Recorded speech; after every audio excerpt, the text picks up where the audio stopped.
SC వర్గీకరణపై supreme court తీర్పును AP CM Chandrababu స్వాగతించారు. సామాజిక న్యాయం టీడీపీ సిద్ధాంతమని, జనాభా దామాషా ప్రకారం ప్రతి వర్గానికి న్యాయం చేయడమే తమ లక్ష్యమన్నారు. గతంలో వర్గీకరణపై ఏబీసీడీ కేటగిరీ తీసుకొచ్చామని, అందరికీ న్యాయం జరిగే విధంగా నిర్ణయాలు ఉంటాయన్నారు. కూటమి ప్రభుత్వం అందరిదని, తాను అందరివాడినని స్పష్టం చేశారు. కర్నూలు జిల్లా సున్నిపెంటలో మన నీరు మన సంపద కార్యక్రమంలో చంద్రబాబు నాయుడు మాట్లాడుతూ గత ప్రభుత్వం నీటిపారుదల ప్రాజెక్టులను పట్టించుకున్న పాపాన పోలేదని విమర్శించారు. ప్రాజెక్టులకు తమ ప్రభుత్వం అత్యంత ప్రాధాన్యత ఇస్తోందని తెలిపారు. రాయలసీమను రతనాల సీమగా మార్చే బాధ్యత తనదని హామీ ఇచ్చారు.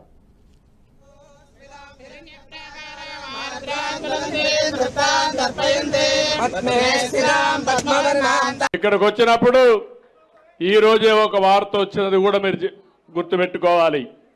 సుప్రీంకోర్టు ఏదైతే ఉందో షెడ్యూల్ కులాల కోసం ఏబిసిడి కేటగరైజేషన్ సబబని ఒక నిర్ణయం చేశారు. నేను ఎప్పుడు మీరు ఒక విషయం గుర్తుపెట్టుకోవాలి, ఈ రోజు నేను చెప్పడం కాదు. సామాజిక న్యాయం తెలుగుదేశం పార్టీ సిద్ధాంతం. ఒకరిని కాదు, అందరికీ న్యాయం జరగాలి. అందుకే 96-97లో రామచంద్రరావు కమిషన్ వేసి ఆర్థిక పరిస్థితులను అధ్యయనం చేసిన తర్వాత ఏబిసిడి కేటగరైజేషన్ నేనే తీసుకొచ్చా.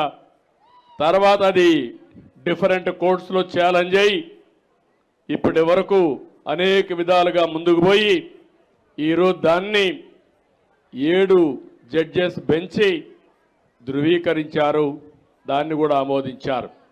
నేను ఒకటే మీ అందరినీ కోరుతున్నాను, జనాభా దామాషా ప్రకారం ప్రతి కులానికి, ప్రతి మతానికి, ప్రతి వర్గానికి న్యాయం చేయడం.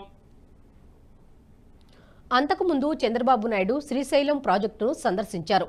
పరవళ్లు తొక్కుతున్న కృష్ణమ్మకు జలహారతి పట్టారు. శ్రీశైల భ్రమరాంబిక మల్లికార్జున స్వామివారిని దర్శించుకుని ప్రత్యేక పూజలు నిర్వహించారు.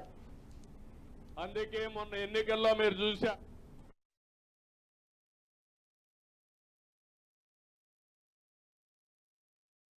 ఈ వీడియో మీకు నచ్చినట్టయితే లైక్ చేయండి, 10 మందికి షేర్ చేయండి. అలాగే కామెంట్ల రూపంలో మీ అభిప్రాయాలను మాతో పంచుకోండి. Nationalist hub group of channels ను సబ్స్క్రైబ్ చేసుకుని తెలుగునాట జాతీయవాద జర్నలిజాన్ని ప్రోత్సహించండి. ఈ వీడియో కింద ఉన్న బెల్ ఐకాన్ పై క్లిక్ చేయడం మర్చిపోవద్దు.